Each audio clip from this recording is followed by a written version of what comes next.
элбэг доржийг ядарч явахт нь намрын хойд өрсөж явахт нь одоо 500 сая төгрөг өгдөг хүн нэташрс байхгүй шүү дээ. Тэр өрөө төлж гин гэж ойлгосон. Танаа маг компани ханд өргөсөн юм билээ. Тэ, харин ханд өргөсөн юм билээ. Мэдээ? Тэр чимээс аа баримтаар хэлж байна. Ханд өргөсөн юм билээ. Нямтайшрын гэр бүлийн эзэмшил болох МАК компани 2009 оны ерөнхийлөгчийн сонгуульд ардчилсан намаас нэр дэвсэн цахиагийн элбэгдэржид 500 сая төгрөгийн хандвийг өргөж байжээ. Харин энэхүү хандвийнхаа шагнал тулгаж тэрвэр стратегийн ач холбогдол бүхий цагаан суврагын орд газрыг шагналд авсан маш ностой асуудлыг нууц материалууд нэвтрүүлгийн энэ удаагийн дугаараар хүргэнэ.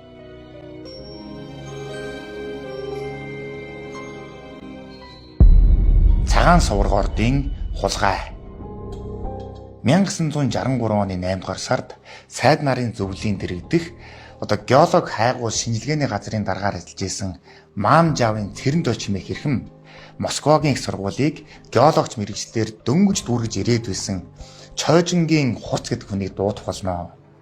За тэрвэр дуудаж өрөөндөө ирвэлээд Дорноговь аймгийн Мандах суманд нэг тал нь алтаар будагдчихсан цагаан өнгийн чулуу олдсон байна. Энэхүү чулуу олдсон газар дээр чи яваад оч. Тэнд нь геологийн хайгуул хийгээд ирээ хэмээх үүргийг өгч явуулсан байгаа юм. Тэгээд машинтай өгч ирээд л хаалгыг онгойлгот. Цэл ногоон тал байд. Өнөө цагаан сувраг гэж орд дээртэхгүй. Би ч буугаад л бушуухан чулуу аваад л хагалсан зэсийн исэлтсэн зэсийн ногоолон гэдгийг малахит гэдэг эрт зөндөө. Цаашаа жоох явсан чинь жалгаж яхан дагаар нэг 20 метр явсан чинь зэсийн бүх төрлийн исэлтсэн эрт зөндөө. 700 метр яваад би цагаан суврагийнхаа захад гарсангүй. Том байна. Төвчсөн хөдөр. Тэглэн хөндлөн хойшоо гараад хойд хөндий чиглээд бас нэг 700 метр газар явлаа. Төвчсөн. Анхудаа тэгж цагаан суврагыг нээжээ. Зэсийн хөдрийн чулуулга нь газрынхаа хөрсөн дээр л хаасайгүй ил хөгдөрч байсан тэрхүү их баялагтай газар дээр хувцгай очоод 1965-аас 67 онд эрэл үнэлгээний ажил, 1974-өөс 1977 онд урьдчилсан хайгуулын ажил, 1980-аас 1982 онд наривчилсан хайгуулын ажлыг улсын төсвийн 15 сая 777 мянган төгрөгийг зарцуулан байж 10 жилийн турш хийсний эцэст 1 сая 600 мянган тонн зис, 66 мянган тонн молибден, 11 тонн 127 кг алтны нөөц бүхий асар баян орд байгааг олж тогтоосон байгаа юм. Гэвч бүгд найрамдах Монгол ард улсын засгийн газар Эрдэс баялагынхаа нөөцөөр тухайн үедээ л Эрдэнэт үйлдвэрийн яг ард нь ирэмлэгдэж байсан алт, зис, молибдены асар баялаг нөөц бүхий стратегийн ач холбогдолтой цагаан суврагын орд газрыг эдийн засгийн эргэлтэнд оруулж чадахгүй байсаар байгаад 1990 онтой зоолгожээ.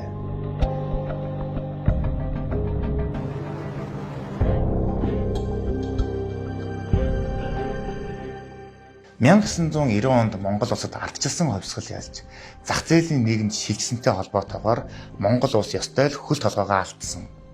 Яг л энэхүү хүнд бэрх эмх замраагүй цаг үед 10 жилийн турш эрэл хайгуул үнэлгээнийх нь ажлыг хийчихсэн нөгөө стратегийн орд газар болох цагаан суврагын ордын бүх хайгуул үнэлгээний нууц материалууд нь тагнуулын ерхий газрын архив руу шилжиж мартагдах нь тэрэ.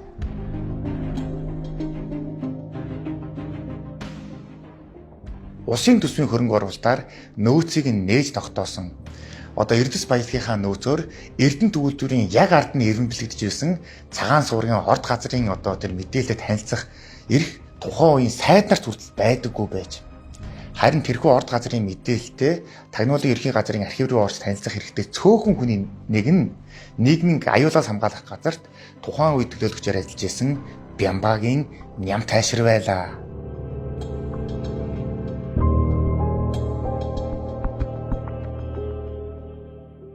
За нэг гэр бүлийг байтугай нэг улс орныг хүртэл аваад явчих үст тийм их баялаг нөөцтэй цагаан суургийн орд газрын одоо тайлантай тухайн үед албан тушаалын эрх мэдлээ ашиглаж танилцсан Бямбагийн намчаашрын за энэхүү ордыг өөрийнхөө мэдэлтбэр өөрийнхөө гэр бүлийн мэдэлтийн авьяа хэмээн санаахаж ирсэн байдаг.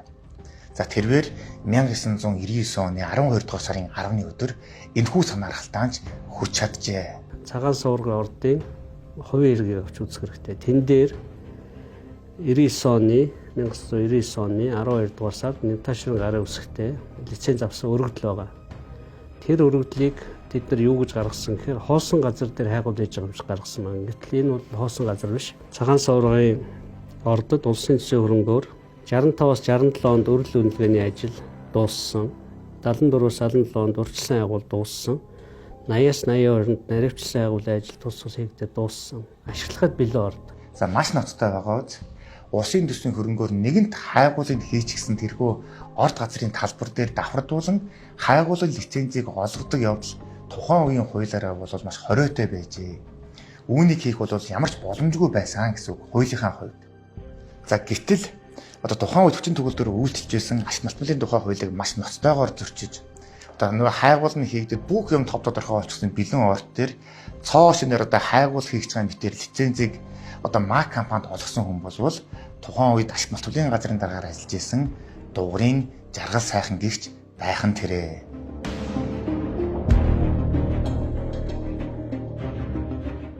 Тэгэхээр Нэмташир бол ажил үүргийнхаа хувьар цагаан суургийн доор 1.6 сая тоннээс 11 тонн алт байгааг мэдчихсэн. Өөрийнх нь үндсэн ажил. Нэмташир төгссөн энэ нэг дугрын жаргал сайхан гэдэг хүн байгаа. Хүмүүс хужааж байгаа гэхээр мэддэг дээ. Би бол энэ хочийн зохиогоогүй шүү дээ. Ягаад ч хужааж байгаа гэдэг хочтой болсон нөхөр үлээ. Тэгээ энэ нөхрийн гараар Монголын социализм үед хийсэн бүх орд алга болсон. МАК-ийг Нэмташирт 5 толгойг өөртөө. За ёстой л цэхнээс цус урсмаар аимшигтай муухай түүх байгааз улсын төсвийн хөрөнгө оруулалтаар одоо хайгуул гэж нөөцөн тогтоосон ордуудыг мэдээлэл доор хэдхэн хүмүүс л өөртөө одоо ингэж хууль бусаар авч байсан байдаг юм байна. За яг л энэ жишгийн дагуу одоо МАК компани одоо 1965-аас 1982 оны хооронд улсын төсвийн хөрөнгөөр хайгуул нөөцийг хийж тогтоосон одоо цагаан суургийн орд газрын тайлан үнэлгээг нь өөртөө илрүүлсэн мэтээр одоо бүх материалыг шинээр бүрдүүлээд л эрдэс баялагын мэрэгжлийн зөвлөлд одоо уг нөөцөө бүртгүүлж өөрийнхөө нэр дээр одоо тэрхүү өмч хөрөнгийг баталгаажуулж авч чадсан байдаг.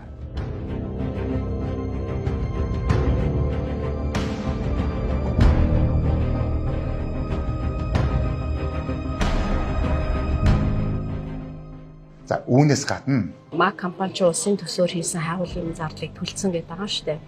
20 жилд гаргасан тэр 16 орчим сая төгрөгийг одоо 97 оны аргачлалаар дүүцүүлээд 715 сая доллар бол төлсөн. 715 мянган доллар. Тийм төлцөө гэдэг аахгүй юм.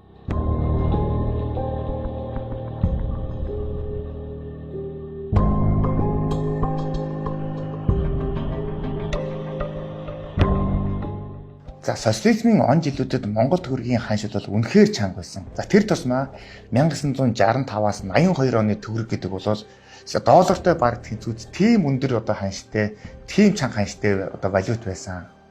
За гэтэл МАК компанийн улсын төсвийн 15 сая 770 мянган төгрөгөөр одоо хайгуул хийж нөөцийн тогтоосон одоо тэрхүү ажлыг ердөө 700 одоо 15 мянган ам доллараар өөртөө одоо худалдаж авсан нь дараах шалтгаантай байж. Тухайн үед одоо ашигт малтмалын тухай хуулиар улсын төсвийн хөрөнгөөр хайгуул хийсэн бол 50 хүртэлх хувийг төр эзэмших эрхтэй.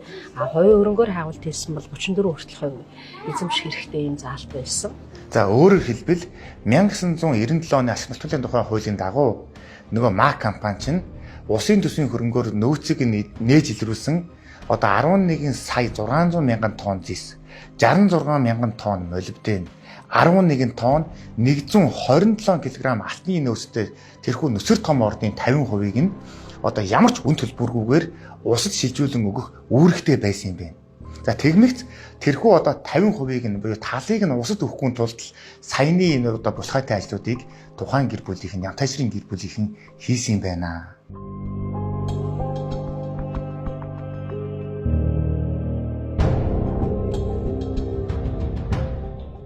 Нямтайшрын гэр бүлийнхэн тэгэхээр үнэхээр амар, үнэхээр холын бодолтой байгаад одоо стратегийн ач холбогдол бүхий цагаан суургийн орд газрыг төртөө одоо хуваалцахгүй байх, төрд ямар нэгэн хувийг эзэмшүүлэхгүй байх, бүх одоо боломж олцоог нь хааж бүх ажлыг нь өөртөө авсныхаа дараа нөгөө орцтой хөрөнгө оруулаад одоо нэг олборлолтоо хийх гэсэн чинь нэгэн саад тийг бас гарч ирээд байсан.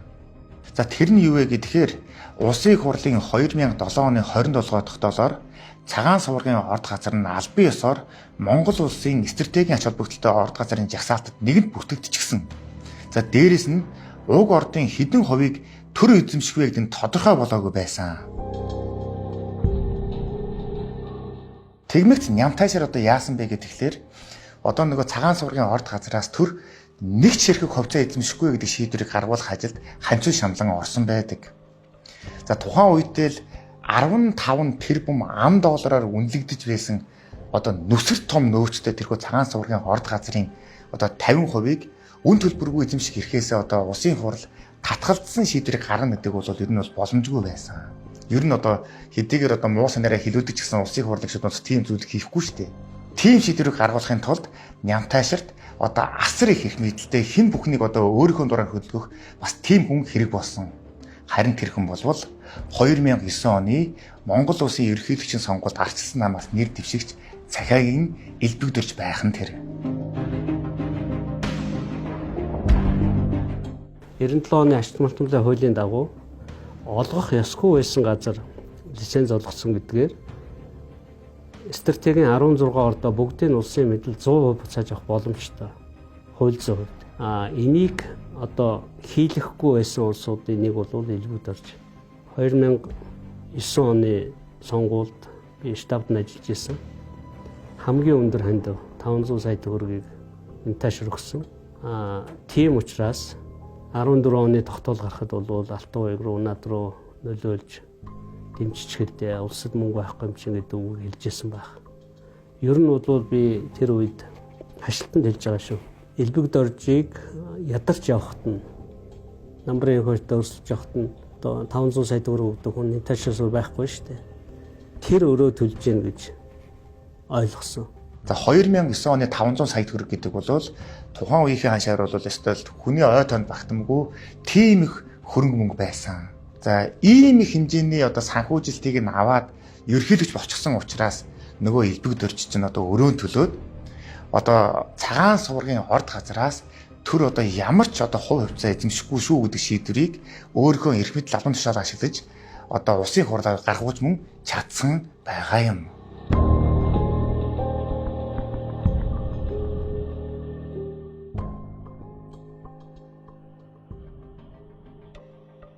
Цагаан суургийн орд гэж маш том орд байсан. За. Монголын 3 дахь том алт цэсний орд. Энэ ордын хувийн компанид 2 жилийн өмнө өгсөн.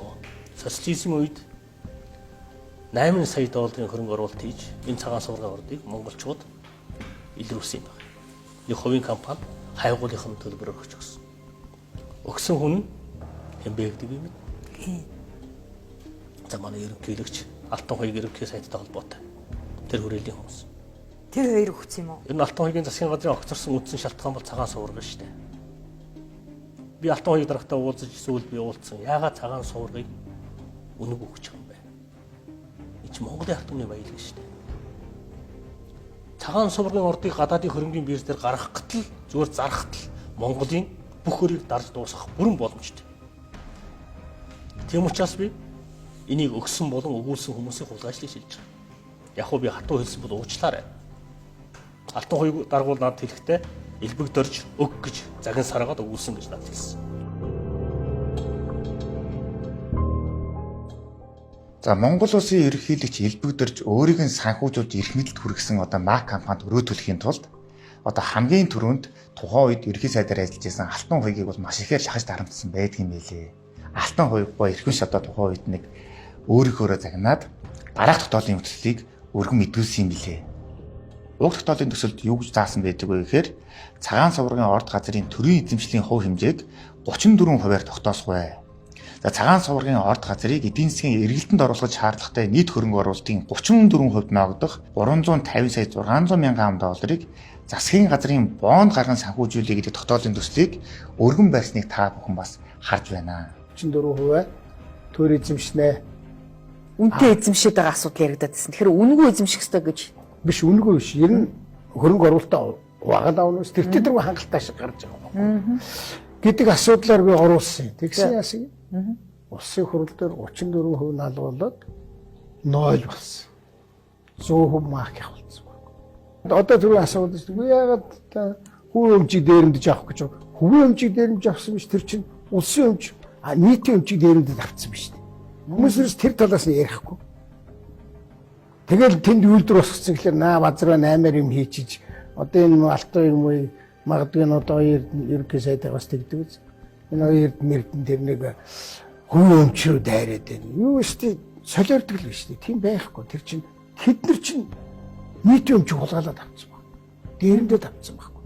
Хахуулдад авцсан байхгүй. Цагаан суврагын орд газрын 34%-аас одоо татгалзаж тэр ордыг бүхэлд нь одоо мак компанид өгөх шийдвэр гаргахад оройлоо оролцсон гişүүд болвол эдийн засгийн байнгын орооны дараагаар тухайн үед ажиллаж байсан Гарамгай Баатар, за улсын их хурлын гишүүн Бетон Гамбаа, за улсын их хурлын гишүүн одоо өдгөө боловсролын сайдаар ажиллаж байгаа Инх Хамглан, за улсын их хурлын гишүүн Батцах нор байсан нь баримт болон үлджээ.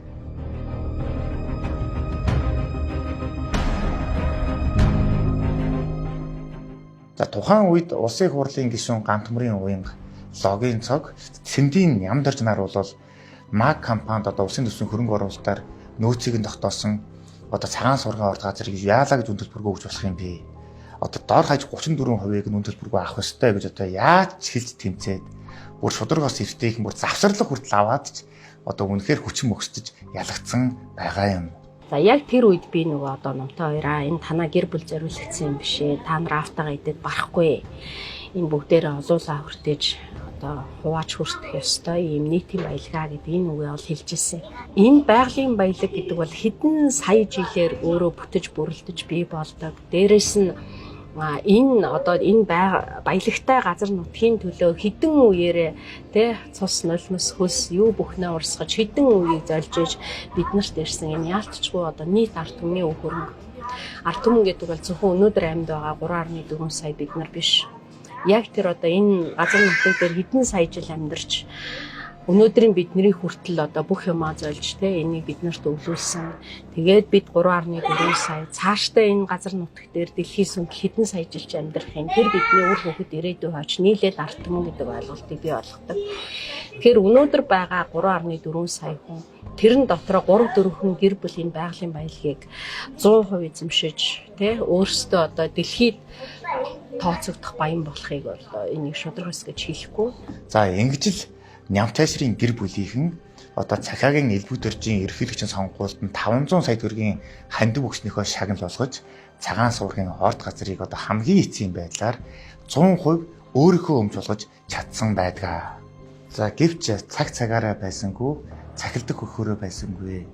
За Монголын нийт ард түмний өмч байх учиртай нийт ард иргэд одоо бүгдээрээ л үр шимийг нь хүртэх ёстой тэрхүү байгалийн баялагт Монголын одоо 30 гэр бүл эзэн суугаад хамаг баялагийг нь одоо сорчлон одоо хідүүлэхнээ баяжж байгаа энэ хүү зүй бүс явдалд цэг тавих тэр өдөр бас ирсэн юм аа. Тэр авсан цагаан суврагын ордыг буцаад өгч гард түмэнд чи үнэхээр их хурлаа хэлт юм бол буцаага өгчих заяа. Үнэхээр хууль дүрм хэрэгжүүлэе гэж бодож байгаа бол тэрийг ард түмэндээ өгчгөө улсын үйлдвэрийн газар байгуулчих тэр цагаан сувраг дээр Монголын ард түмэн бүгдээрээ энийг эзэмшиг номтой хоёраа гарын тийш дээ үзэл гэж байгаа шүү дээ. Тэгэл одоо чамаас айх юм гэж байхгүй шүү дээ. Чи энэ дээр ард түмний өмч хөрөнгийг л буцаагаад өгчөөрөө. Тэр цагаан суврагыг тэр танаа гэр бүл дээр байгаа 36 лицензийг буцааж өгөөрөө. За ёо. Тэ. Нэдо. Гэвч одоо ерхий сайдаар ажиллаж исэн хөрс өхөн энэхүү санаачлах энэхүү одоо эхлүүлсэн ажил нь улсын их хурлын гишүүн номтой хоёрын маш хүчтэй эсэргүүцэл тэмцэл. За мөн одоо мак компаниг үүсгэн байгуулагч Нямтайшрын одоо сүрдүүлэг занал хийлдээр одоо ягаад ч юм дарагдаад л чимээгүй болсон байдаг. Цагаан суургын техник эдийн засгийн үндэслэлийг боловсруулсан жилдээ нэг 300 мянган тонн сим байжмал 4-5 мянган тонн молибдены байжмал гарах ийм хоёр төрлийн бүтээгдэхүүн гарна. За төр засгийн шийдвэрийг л бид нэр хүлээж цуслана гэвэл одоо эндээс үүдээ түрүүн би хэлсэн одоо гадаадын 70 гаруй компани, үндэсний 200 гаруй компани энэ бүтээн байгуулалтанд оролцож байгаа. За өнөөдөр компаниуд бас л энд үйл ажиллагаа явуулж өөрснөө аж амьдралаа авч яваа улсууд. Тэгээ ингээд энэ нь бол бас мэдээж одоо шүүхийн томоохон одоо маргаан болох. Мэдээж одоо лиценз байсан учраас энэ хөрөнгө оруулалтууд хийгдсэн. Энэ бүтээн байгуулалтууд хийгдсэн. За та бүхэн дөнгөж сая Нямтайшрын ярьж байгаа зүйлийг сонслоо. Цагаан суургын орд газраас зөвхөн дис молибден 2 гарнаа л гэж хэлж байгааз. За гэтэл тухайн ордод чинь 11 тонн 127 мянган килограмм алтны нөөц байгаа. Тэр нь бүр баталгаажчихсан нөөц байгаа. Зөвхөн 1 грамм одоо цэг төдий жижигхэн алтал гэхэд одоо энэ урт цагаан дээр ч гэдэг юм уу одоо Монголын жижиглэн худалдааны лангуунууд дээр алт эрдэнэсийн худалдаан дээр 250 мянган төгрөг зарагддаг шүү дээ одоо. Тэгэхээр 11 тонн 127 кг алт гэдэг бол одоо тооны машин тусахтамгүй тийм их өндөр дүнтэй баялаг байгаа нь бол тодорхой. Гэтэл үүнийг нь огт ордохгүй байгаа нь бол энэ их баялагийг одоо арт түмэндээ одоо мэддэхгүйгээр хинтээ чуваалцгүйгээр одоо өөрсдөө ашиглах гэсэн санаарлтыг нь харуулж байгаа юм аа. Энэ Нямтайшрын гэр бүлийнхний. За эцэст нь өмнөд хэлэхэд цагаан суургын орд газрыг бол Улсын төсвийн хөрөнгө оруулалтаар 1965-аас 82 онд одоо бүхэл бүтэн 10 жилийн турш одоо үргэлжилсэн хайгуулын дунд олж тогтоосон орд газар бол мөн гэдэг нь харагдаж байна. За хоёрдугаарт юу вэ гэхээр нэгд улсын төсвийн хөрөнгөөр хайгуул нөөцийг нь илрүүлчихсэн учраас энэ ордын одоо багадаа л 34%, цаашлаад 50 хүртэлх хувийг нь Монголын төр өөрөөр хэлбэл ард түмэн та бид одоо үн төлбөргүйгээр эзэмших, үр өгөөжийг нь хүртэх эрхтэй юм байна. Харамсалтай нь энэ их одоо баялагын маань одоо мэдээлэлд ойр байснараа одоо далимдуулан Нямтайшрын гэр бүлийнхэн аваад одоо эзэмшээд ашиглаад олборлоод яваад байна. Одоо Нямтайшрын гэр бүлийнхэн өөрийнхөө хүүхэд болох одоо Номтой баярыг улсын хурал руу оруулах гээд өхөн хатан тэмцээд байгаа цаас шалтгаанууд нь бол улс орныгоо өөрчлөх, улс орныгоо хөгжүүлэх гэхээсээ илүүтэйгээр энэхүү одоо хідэн үеэрээ ирж барахгүй энэ их ордыг одоо бидэнтэй хуваалцахгүй тулд одоо оруулж байгаа ажил гэж харагдаж байна.